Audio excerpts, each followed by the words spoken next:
Cookery சேனலை பார்த்து யார் வேணாலும் சமையல் பண்ணலாம். ஆனா சுவையான சமையல் பண்றது எப்படி? நான் இதயம் நல்லெண்ணெயில சமையல் பண்றேன். ஆஹா ஓஹோன்னு பாராட்டுறாங்க. நீங்களும் இதயம் நல்லெண்ணெயில சமையல் பண்ணுங்க, பாராட்ட வாங்குங்க. தினம் தோறும் வாங்குவே இதயம் இதயம். அனைவருக்கும் வணக்கம்.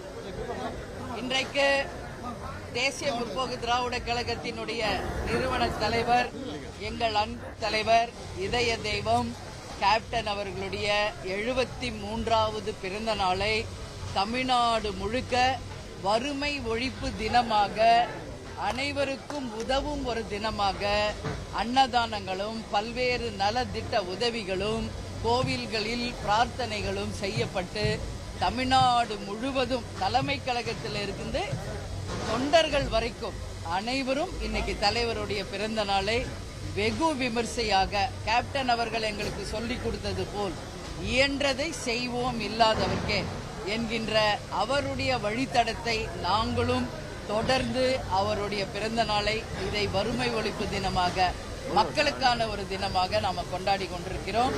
நேற்று பல்வேறு நலத்திட்ட உதவிகள் இதே தலைமை அலுவலகத்தில் பல்வேறு தரப்பட்ட மக்களுக்கு தரப்பட்டது.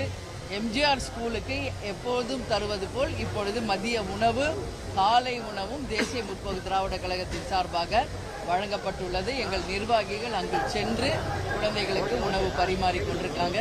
இங்க உள்ள நான் வெஜிடேரியன் 4000 பேருக்கும், வெளியே ஆஸ் யூஷுவல் வெஜிடேரியன் ஒரு 6000 பேருக்கும், 10,000 பேருக்கு இன்னைக்கு தலைமை கழகத்தில் அன்னதானம் நடக்குது. இது மாதிரி தமிழ்நாடு முழுக்க எல்லா பட்டி தொட்டி எல்லாம் கேப்டனுடைய புகைப்படம் வைத்து பாடல்கள் ஒலித்து அன்னதானம், மறுபடியும் ஸ்கூல் பிள்ளைங்களுக்கு பாட புத்தகங்கள், பல்வேறு நலத்திட்ட ஒரு புடவை தருது, வேஷ்டி தருது, வீட்டுக்கு தேவையானது, இந்த மாதிரி பல்வேறு உதவிகளை இன்னைக்கு செய்து கொண்டிருக்காங்க.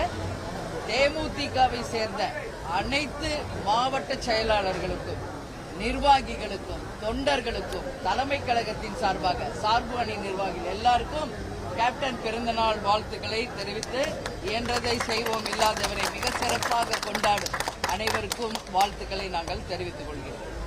நீங்க கேள்வி கேளுங்க.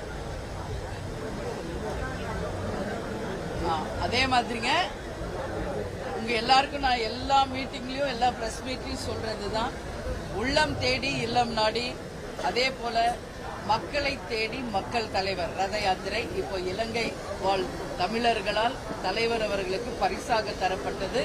இன்றைக்கு இங்க நம்ம தலைமை அலுவலகத்தில் வச்சிருக்கோம். தமிழ்நாடு முழுக்க முதல் கட்ட பயணம் முடிஞ்சிருக்குங்க. 2ஆம் கட்ட பயணம் வெகு விரைவில் நாங்கள் அறிவிக்க இருக்கிறோம். இன்றைக்கு உங்களுக்கு எல்லாம் கேப்டன் பிறந்தநாளை முன்னிட்டு ஒரு அறிவிப்பு. ஜனவரி 9ஆம் தேதி கடலூரில் தேசிய முற்போக்கு திராவிட கழகத்தினுடைய மாநாடு நடக்க இருக்கிறது. இந்த மாநாடுல எல்லாரும் வந்து கலந்து கொள்ள வேண்டும் என்று கேப்டன் சார்பாகவும் தலைமை கழகத்தின் சார்பாகவும் நாங்கள் கேட்டுக்கொள்கிறோம். இது வந்து QR கோட். இந்த QR கோட் நீங்க ஸ்கேன் பண்ணீங்கனாலே லொகேஷன், அட்ரஸ், எந்த இடத்துல மாநாடு நடக்குது அப்படிங்கிற எல்லாமே உங்களுக்கு தெளிவாக டீடைல்ஸ் வந்துடும். இது வந்து எல்லா பிரஸுக்கும் இப்ப நாங்க தர இருக்கிறோம்.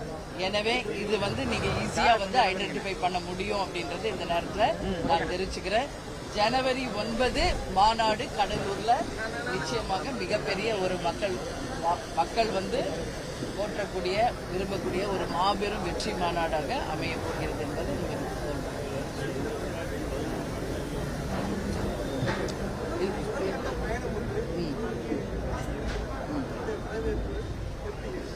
இப்போ வந்துங்க 2011 தலைவர் இருந்தப்போ ஒரு மாநாடு நடத்தணும். அதுவும் ஜனவரி 9 மிகப்பெரிய வெற்றி மாநாடு. அதுக்கப்புறம் கேப்டன் எதிர்கட்சி தலைவராக வந்தார். அதே மாதிரி தான் இந்த மாநாடும் 2026 அதே ஜனவரி 9ஆம் தேதி கடலூர்ல இந்த மாநாடு நடக்கிறது. எனவே மக்களாலும் தெய்வத்தாலும் ஆசீர்வதிக்கப்பட்ட ஒரு மாநாடாக அந்த வெற்றி மாநாடு வருகின்ற 2026 தேர்தலுக்கான அச்சாரமாக, வெற்றிக்கான அச்சாரமாக நிச்சயம் அமையும் என்பதை இந்த நேரத்தில் தெரிவிச்சுக்கிறேன். இப்ப நீங்க கேட்ட கேள்வி, முதல் கட்ட பயணம் மிக மிக வெற்றிகரமான பயணமாக அமைந்திருக்கிறது.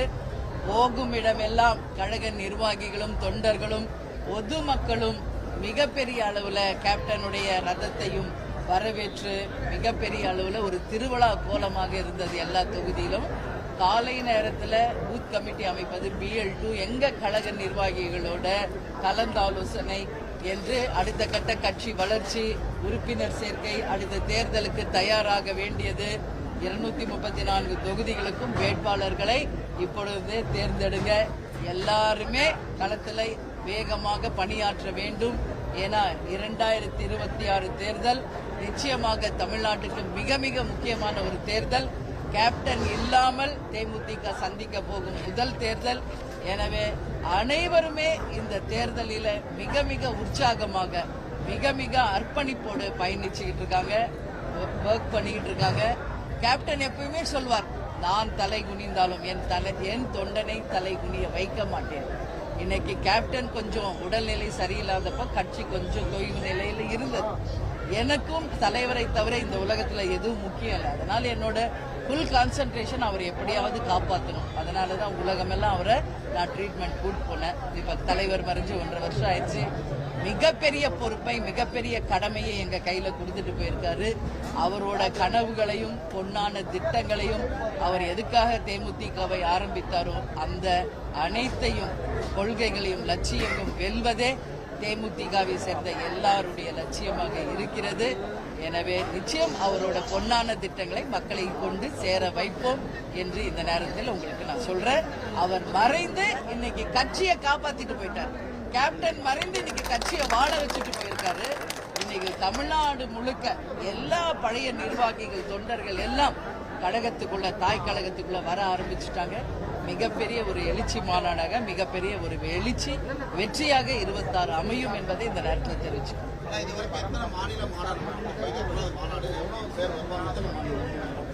10 மாநில மாநாடு நம்ம நடத்தியாச்சுங்க. நிறைய ஊர்களில், நிறைய இடங்கள்ல பண்ணியாச்சு. உங்களுக்கே அது எல்லாமே தெரியும். இது 11வது மாநாடா கூட நீங்க வச்சுக்கலாம். ஏன்னா இது நாங்க கணக்கு வைக்கிறது கிடையாது. எத்தனையோ மாநாடுகள், பொதுக்கூட்டங்கள், தேர்தல் நேரம், மக்களுக்காக மக்கள் பணி, எங்க தேமுதிக சார்பாக நடத்துற எல்லாமே மாநாடு மாதிரி தான். ஆனா இந்த மாநாடு தலைவர் இல்லாம நடத்துறது. எனவே நிச்சயமாக மக்களால் வரவேற்கக்கூடிய ஒரு மாநாடாக ஆதரவோட நிச்சயம் நாங்க செய்வோம். அப்ப இந்த மாநாடோட பேர் நான் சொல்றேங்க, மக்கள் உரிமை மீட்பு மாநாடு 2.0.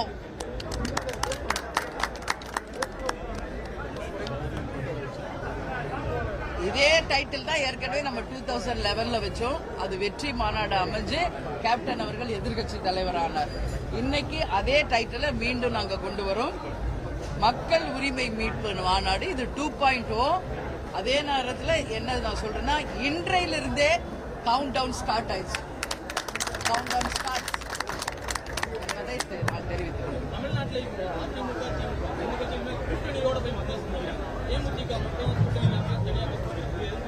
இல்ல, திட்டம் தான் முதல்ல உங்களுக்கு சொல்லிட்டேன். தேமுதிகவை பொறுத்த வரைக்கும் எங்கள் கழக வளர்ச்சி, எங்கள் தொண்டர்கள் சந்திப்பு, மக்களை தேடி மக்கள் தலைவர் ரத யாத்திரை என்பதை நாங்க இப்போதைக்கு போக்கஸ் பண்றோம். ஜனவரி மாநாடுக்கு முன்பாக நிச்சயமாக ஒரு தெளிவான முடிவு எடுக்கப்படும். அந்த மாநாட்டில் யாருடன் கூட்டணி என்ன என்பதை உங்களுக்கு நாங்கள் அறிவிப்போம். இப்போ ஸ்ரீலங்கால இருந்து வந்திருக்காங்க. அந்த தேரை வடிவமைச்ச சபதியும் அதை கூட இருந்து தயாரித்தவர்களும் இன்னைக்கு வந்திருக்காங்க. இப்ப அவங்க தான் அதுக்கான பூஜையை செய்தாங்க. இது எப்படி நான் சொல்றேன்னா, இது வரைக்கும் எந்த ஒரு தலைவருக்கும், எந்த ஒரு அரசர்களுக்கும் மக்களால் ஒரு ரதத்தை பரிசா வழங்கினதா வரலாறே இல்லை, உலகம் முழுதும் நம்ம எடுத்துக்கிட்டாலும். ஆனா கேப்டன் இலங்கை வாழ் தமிழர்கள் மீதும் நம் தமிழர்கள் மீதும் வைத்த அன்பின் காரணமாக, பற்றின் காரணமாக, இலங்கை வாழ் மக்களால் வடிவமைக்கப்பட்டு இலங்கையிலிருந்து வந்த தேர் தான் கேப்டனுடைய ரத யாத்திரையாக இன்னைக்கு தமிழ்நாடு முழுக்க மக்களை தேடி மக்கள் தலைவர் என்று அந்த ரத யாத்திரை போது.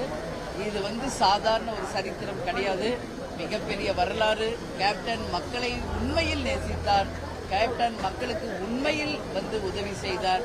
அந்த அன்பின் பிரதிபலிப்பா, அந்த அன்பின் வெளிப்பாடாக கேப்டனுக்கு ஒரு ரதம் பரிசளிக்கப்பட்டிருக்கிறது. இந்த நிமிடத்தில் இலங்கை வாழ் தமிழர்களுக்கும் அதை வடிவமைத்த சபதி அவர்களுக்கும் அந்த கூட இருந்து அதை வெற்றிகரமாக முடித்து தலைமை கழகத்துக்கு அனுப்பிய அனைவருக்கும் தேமுதிக சார்பாக எங்களுடைய நன்றிகளை, வாழ்த்துக்களை தெரிவித்துக் கொள்கிறோம். இது காலம் இருக்கும் வரை இங்க நம்ம தலைமை அலுவலகத்தில் தமிழர்களின் அடையாளமாக அந்த ரதம் இங்க தலைமை அலுவலகத்தில் வருகின்ற அனைவருக்கும் இங்க நம்ம வைக்க போறோம். யார் வேணாலும் எப்ப வேணாலும் பார்க்கலாம்.